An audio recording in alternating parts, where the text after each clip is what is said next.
they started observing birds. Okay, they started to observe birds because birds are animals that fly into the air. So when they start to fly, how does their wings move?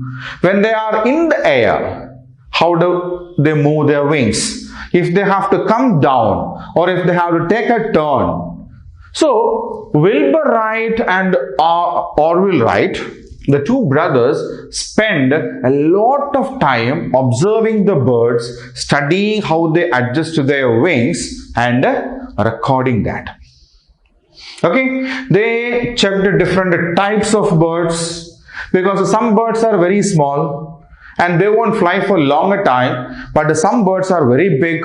For example, there is a bird called albatross. Albatross is a seabird. Means they fly over the sea for continuously for hours together. Then kites are there, eagles are there, vultures are there. So these kinds of bigger birds are more important because the aeroplane that they design are also going to be a heavy one. Isn't it? So how these birds adjusted their wings, making the curves, turns and all, if we observe that carefully and if we can make some such changes artificially.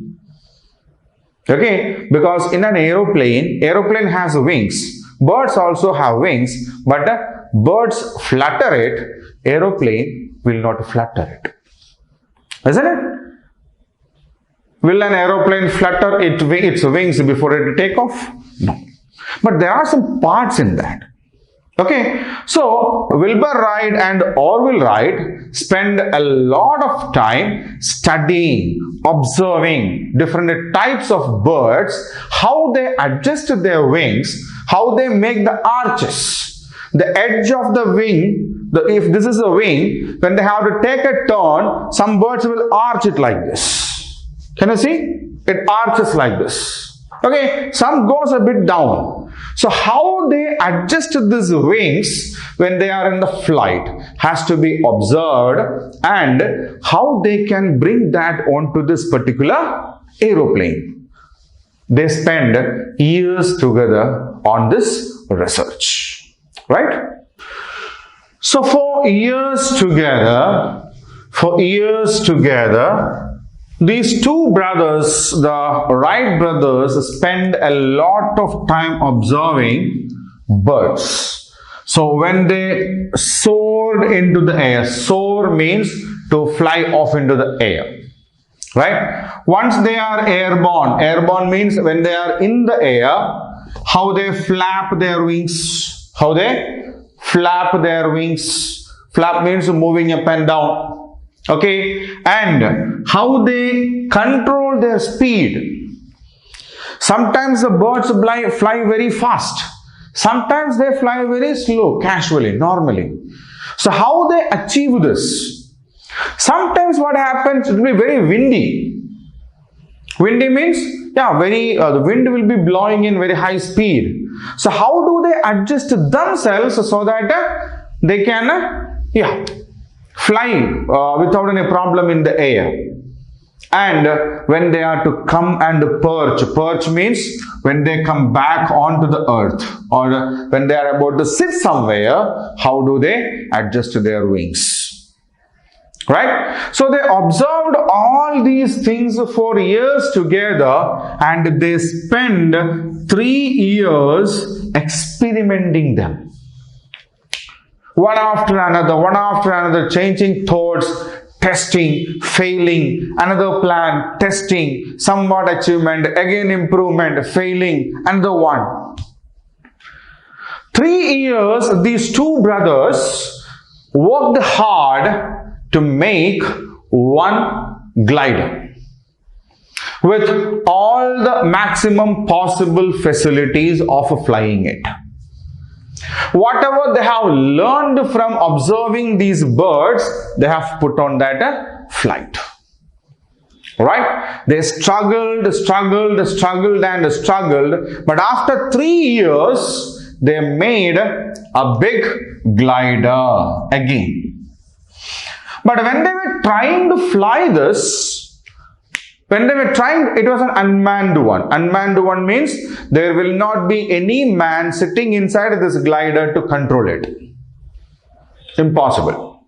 Right? There won't be any man sitting inside it to control it. Okay? So, when they tested this glider they made, they understood one thing, and that was the most difficult task in making this airplane is nothing else but controlling it while flying. So what is the toughest task? To control it while flying. When it is in the air, how to control it? If they have to take a turn, how to control the flight? If they have to go up, how to control it? Go down, how to control it? If there is a heavy wind coming up, how to control it?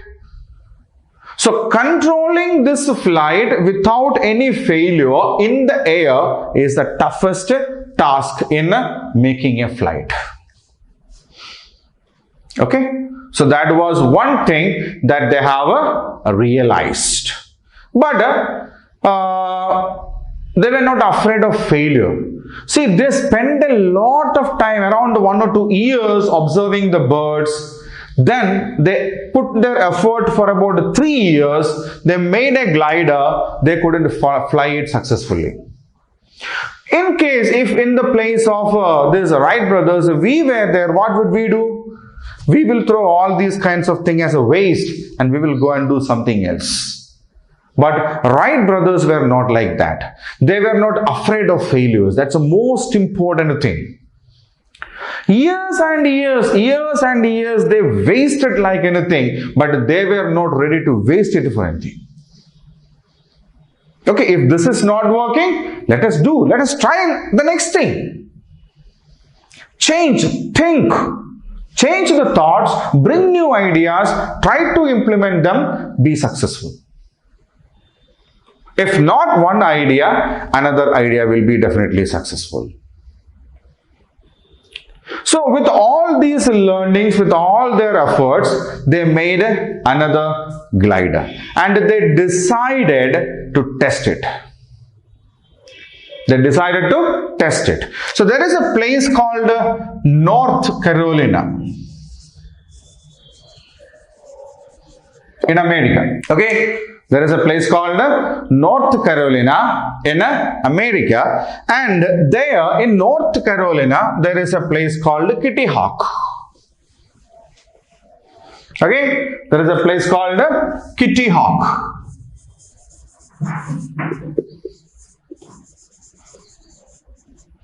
This is a remote area. Remote means a distant area where there are not much people living. It's an open place, not disturbed by anybody, and even if they do something there, it won't disturb anybody. That is what we call a remote area. And this area was very suitable for testing this glider. They made the glider, now they want to test it. So where can they test it? They need to test it on an open place because it has to fly up, make some rounds and come back, isn't it? So they have to try this somewhere where there are enough open place around them. So they decided to go to this place, and another advantage of this area was there was enough wind over there. It was a windy place. Again, it was a sandy area. Sandy area with some hills around. Okay, so Kitty Hawk in North Carolina was suitable for Wright brothers to check the flight they have made, to test fly the flight they have made, because it was a remote area. First of all, it was a remote area. It was a windy region. There was enough wind over there. The land was sandy and there were some hills around it also. Okay, so they can adjust whether to fly up or down and all these kinds of things. So Wright brothers decided to go to Kitty Hawk in North Carolina, a remote place with a good amount of wind, which was a sandy, and some hills around it, to check their glider.